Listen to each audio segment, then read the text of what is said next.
Forget gurus. Forget anyone claiming to be an online business expert without going through the challenges of entrepreneurship themselves. The Real Money, Real Business podcast is here to prove the best insights in online business comes from your fellow online business builders. We dig into stories of entrepreneurs selling their business on the Empire Flippers marketplace so that you can learn how they made their business profitable, how they overcame obstacles, and what lessons they learned in their online journey. If you want to take your business and your knowledge to the next level, you've come to the right podcast. Let's get started. Hey everyone, Brandon here with another great business to discuss on this episode of the Real Money, Real Business podcast. Today's guest is Jan, and he's selling his Amazon KDP business on the Empire Flippers marketplace. So welcome to the show, Jan, and how are you doing today? Hi, Brandon. Thanks for having me. I'm doing actually very well. Thank you. Yeah, and I'm excited to discuss with you my business. Yeah, I'm really excited to talk to you about your business as well, Jan. It seems like you've built something really great here. Now, I'm just going to go into a quick summary of the business. It's an Amazon KDP business in the romance and fiction niche, and it was created in January 2017. The average monthly revenue for the business is $59,797 and makes an average of $32,554 per month in net profits. For everyone listening, you can visit the empireflippers.com/marketplace URL and search for listing 47180 to learn more about this business, or place a refundable deposit and start your due diligence if you're interested in purchasing this asset. So now that I've given you a general overview, let's discuss the assets that are included with this account. The Amazon KDP account with 50 ebooks and 40 physical books, the domain and all site content and files, an email list with over 50,000 subscribers, the Facebook account, and also SOPs are included. So Jan, can you tell me a little bit about your background in building and running online businesses? Yeah, sure. It's a pleasure. So I need to go back a little bit in time, I think, to give you a really clear picture of why I went into the online business space. And that is due to a rather tough time, like 10 years ago when I was at college, because at that time, my family went through financially really tough times. And that was a very intense time for me. I mean, I learned a lot in this time, especially on how to deal with adversity, but I also learned on what I wanted to achieve in my life. And that was being financially free, so to speak, one day. So even if I had finished my college education, I knew that I was always have the goal of financial freedom. So in addition to that, I've always been interested in books. I'm an avid reader, and I also always liked to write something. So you might call it a coincidence, or maybe, I don't know, the universe at work or whatever. But when I finished college, I came across a YouTube video of an online marketer who promoted his KDP publishing course. I hadn't heard about that up until then. But I had some money left and I was willing to invest that. And so I took the course. And yeah, like it is with everything that is new, it started slowly, but then step by step, I made good progress. And over the years, I've built the business to where it is now. Okay. Yeah, that's really awesome. And also coming from a background with content and, writing, myself, I completely understand your drive and motivation to get into this specific business model. Now, what was it that gave you the idea to get into the romance and fiction niche? Was there something during your days of writing and building content that just kind of stood out to you in this specific niche? Not really, to be honest, because when I started out, it's not like I'm a reader of romance per se, or that's my favorite genre. Mm-hmm. But especially considering that I wanted to make additional money, I checked the market and I saw that romance has one of the biggest fan bases or the biggest potential to reach readers. And with Amazon being the biggest market for books, it made sense to me to publish romance on Amazon. Oh, yeah, that makes sense according to market demand. Now, so how does this business primarily make money then? Is it all coming in through the Amazon KDP account? Yeah, so primarily the Amazon KDP account through book sales, or also pages read from the Kindle Unlimited program. I'm not sure if everyone who is listening is familiar to this. Kindle Unlimited is a flat rate for readers. So they pay a monthly fee and then they can read unlimited books which are included in this program. And if your books are doing well enough, then you get also Kindle Unlimited bonus payments for the most read books and the most read authors. Yeah, I've heard of that program several times now with a few other KDP businesses we've had on our marketplace. And it seems like a great program just to kind of have an overview, catch-all of at least generating revenue, whether they're purchasing the entire book or not. So that's really great. Yeah, it is absolutely. And especially with the bonuses, which my brand managed to get nearly each month for the last 2 years. It's really a nice additional income, as well as the Amazon Associates income if you promote your books with affiliate links. Yeah, no, totally. Now, so, Jan, why is it that you've decided to go ahead and sell this business at this time then? Yeah, I mean, I've done this for several years now. And to be honest, I just want to focus on other venues. I'm very much into personal development, and I would love to build a coaching business here where I live. Plus, my wife and I became parents last year. And yeah, congratulations. Thank you. Although it's not too much of time effort, I want to spend even more time now with our little son, of course. Yeah, no, totally. Having the time to focus on growing your family, that's very important. And that's always going to come first over work. Now, is there anything that you did learn while you were growing and building this business that you might plan on, applying to your coaching business or maybe things down the road? Yeah, absolutely. I think a lot of things. I think it may sound cliche, but one thing that I've learned is that really anything is possible. So when I started out, I couldn't believe to make that much money online that I do now. But once I started to realize that it is possible, I really got into it and developed quite a strong work ethic to build this brand. And also part of the process is how to deal with setbacks. For example, if a book doesn't do as well as I had expected, yeah, you learn it's just part of the business, right? It's like this EKG of life. You have ups, you have downs. But yeah, in the end, usually things are fine if you really dedicate yourself to it. Yeah, no, I completely agree with you. It's, hard work does eventually pay off in the long run, no matter how you look at it. Now, on that subject, you said you've tried a few things and it didn't work. Was there anything specifically that you tried and just didn't give you the ROI that you were expecting with this business? Yeah, for sure. I mean, of course, there have been books that I was excited about where I thought, hey, everything's on point. The cover is great. The blurb is great. The book is great. Can't wait to launch this. And well, the market or the readers thought otherwise. And so, yeah, it's always important to keep in mind that it's not about you or your ego, but it's about the readers, because your readers or your fans, they are your biggest asset and you want to keep them happy. I think this is also one of the things that I've learned, because you can't hire cheap writers that produce mediocre books. I mean, it can happen that you don't hit the trends that are running right now, but you can't make the mistake to save on the wrong end. You know what I mean? So it's better to pay good writers for really top-notch books than to hire mediocre writers and publish bad books, because you always have to think long-term with your brand. Yeah, no, totally. It's, creating a longevity, in your brand awareness and your brand for your loyal customers is definitely going to be more important than just pushing out a bunch of stuff in hopes that, it'll catch. Now, can you describe, where the majority of your traffic is coming from then? Are you mostly doing PPC ads in Amazon, or is a lot of it coming through organic search?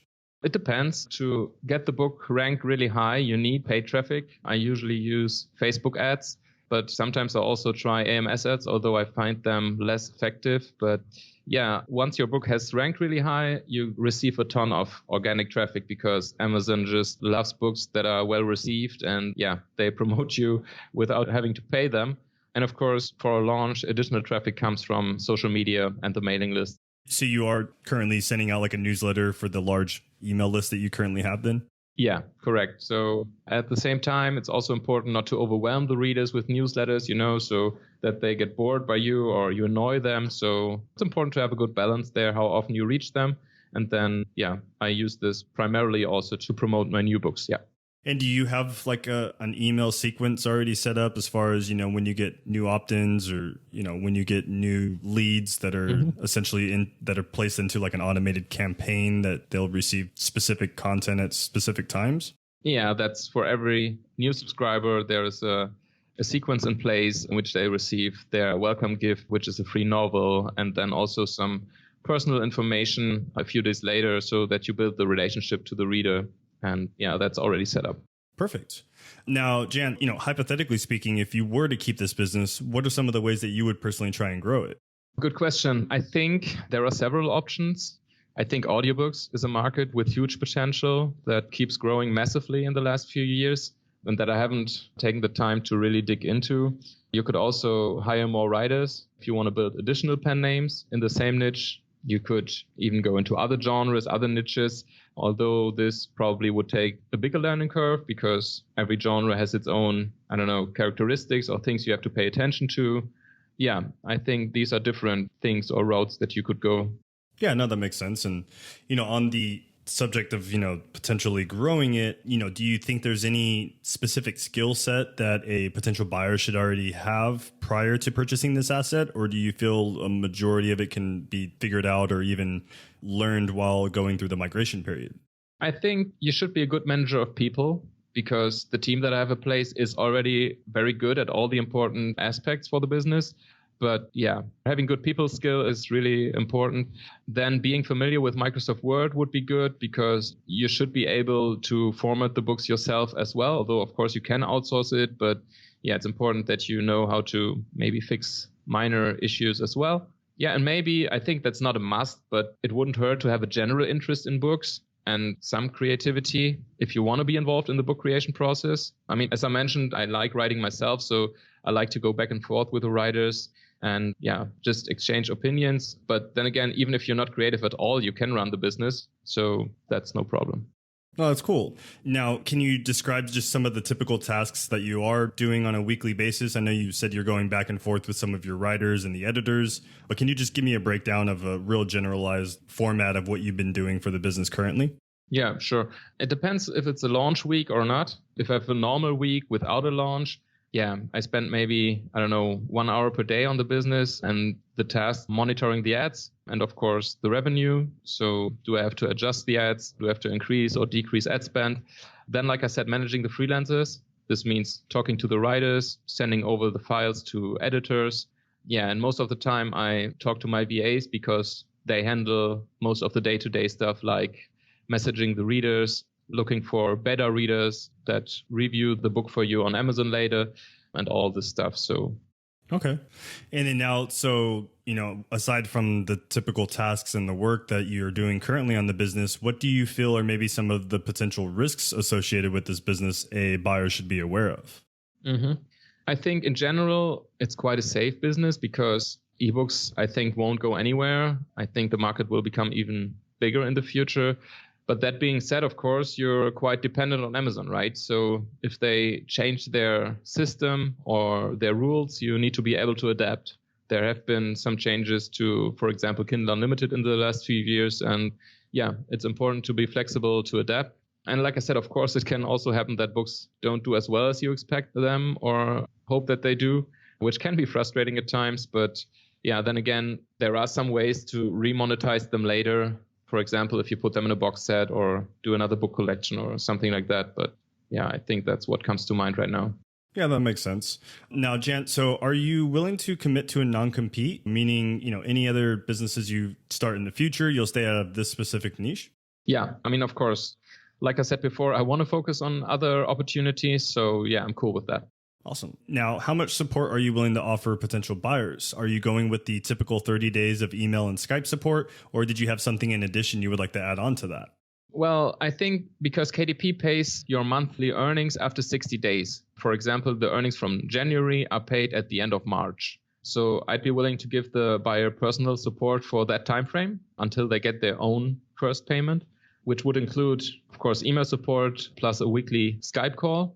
And on top of that, I'd give them video tutorials for all aspects of the business that are important. These videos teach them step by step everything they need to know to run the business successfully, because maybe if we just have a Skype call or an email, you can't explain it in that kind of depth like you can if you do videos.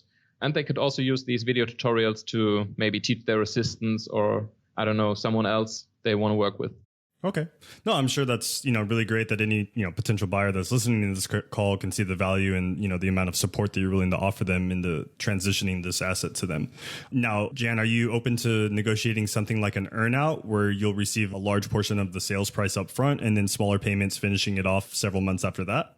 Yeah, I mean, in general, I'm open for negotiations. To me, it's just important that the conversations that we have, that they take place in a positive and trustful climate. So I mean, both parties have to feel good with a potential deal, right? So the new owner should invest with confidence in the business. And I want to make sure to give the brand to someone that really cares about it and is trustworthy. So there's nothing that speaks against an earnout. No, that's really great. That's something that can be discussed further down the road during the negotiation period. Now, Jan, just a few more sideline questions. Is there anyone who inspired you while you were building this business that our listeners might like as well? Yeah, probably. I think although these folks don't have much to do with romance publishing, I definitely go with Roger Federer, the tennis star. He's like a role model for me. I don't know for how many years now, just because of his work ethic and his demeanor, his behavior towards fans. And yeah, he's just very humble. I like him a lot. And then who also comes to mind is Tony Robbins, who inspired me to go through adversity and to take action, also despite fear or despite being afraid of new things. But yeah, these two guys have really helped me a lot.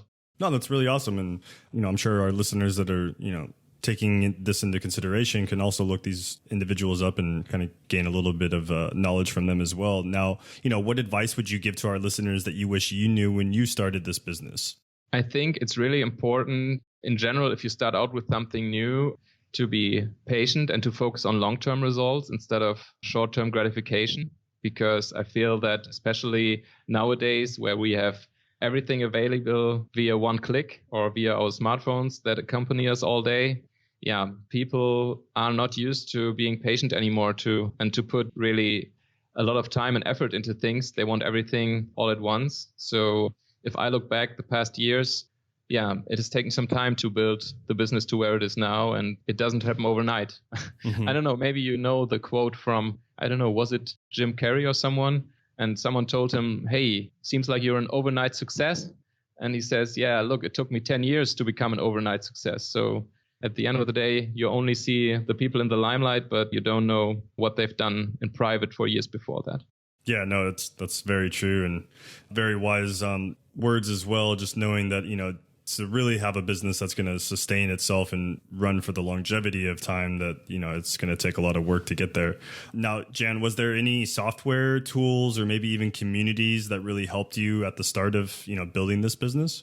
Software-wise, not so much. I mean, I have different softwares to format the books and to work with, but it's nothing spectacular. Community-wise, it's always good to surround you with people who not only have the same mindset, but also, have similar goals to you than you have. Yeah, no, definitely. Now, what was it that drove you and motivated you while you were, building or even managing this business from the start? Yeah, I think, like I said before, the thing that probably motivated me the most was the tough times that we had to go through with our family financially, because my father's business nearly went bankrupt 10 years ago. Mm-hmm. And there was so much on the line that really also took its toll on my health, because, if you're worrying every day and every night, that's not too good. Mm-hmm. But then again, it motivated me to get out of this hole and, to take care of my family and first and foremost, our finances better in the future. Yeah, no, definitely. It's, coming from a bit of a hard time myself too. It's, it's definitely a motivational factor to make something, work and become successful at something once you've gotten to a point where there's really no other option to turn back at that stage. I completely agree with you on that, Jan. Now, why do you think personally, this is a great business model for those who are interested in getting started and, building or managing an online business themselves? I think for me personally, because it's a great combination of things that I'm quite good at, which is managing people, the freelancers, organizing things, and also, I think I'm quite creative. So all these aspects come together in this business. Yeah, no, totally. Since you had mentioned it, I don't know if we discussed this earlier in the call, though. You mentioned your freelancers. Are the writer and the editors and all of the freelancers that you're currently using for the business side of, publishing the books, are they going to be continuing on with the new buyer? I don't think we discussed this yet, but they'd be happy to work for the new buyer as well. Of course, they probably would want to keep the same rates that they get paid at right now. Of course. Yeah. So I think that would be something to consider. But in general, they work quite well together as a team, and they'd be happy to work for a new buyer as well. No, that's really great. And then now, Jan, putting yourself in the shoes of a buyer, why do you think this business is worth buying? Of course, it always depends on where you are right now. But if you're looking for a business that doesn't eat up too much of your time because it's already running quite smoothly and has a good income potential, like you can see when you check the numbers, this is definitely for you, especially that everything is handled digitally. So with some FBA business, for example, I've heard from other people who do FBA that there might be challenges with the inventory or with people copying your products or whatever. So in general, this is a business that is once you've figured it out, which is not too hard to do, quite easy to run. Yeah, totally. That's one thing I've also noticed about the Amazon KDP business model is, like you had mentioned, it's not really necessarily dealing with products or logistics or having to deal with like a 3PL service. The product itself is the books, and it's also a lot harder to copyright the books when you've got certain things in place that are, as far as Amazon making sure that no one is copying that and trying to capitalize on your content that you've spent the time and effort in building it yourself. So that's good as absolutely. well. Yep. Now, was there anything else that you'd like to share that I might have missed during this call, Jan? Good question. I don't know. Nothing that comes to mind right now. Okay. If there's anything else that you want to know or any of the listeners wants to know, just reach out to me. Yeah, and any potential buyers that are going to be doing their due diligence and maybe even making an offer on this business, I'm sure that any other questions that might come up that we haven't covered, can be discussed later on. Perfect. So thanks for coming on the call today, Jan, and I'm really excited to see this listing getting sold for you here in the near future. Yeah, thank you for having me again. It was a pleasure to talk to you. Yeah, you as well. So, all right, everyone. Thanks for listening. To learn more and see if this listing is sold or to place a deposit, go ahead and head over to empireflippers.com/marketplace and search for listing number 47180. If you're watching this on YouTube, click the link in the description to go straight to the listing. And by placing a refundable deposit, you'll be given everything you need to know about this business. And until next time, enjoy your digital journey.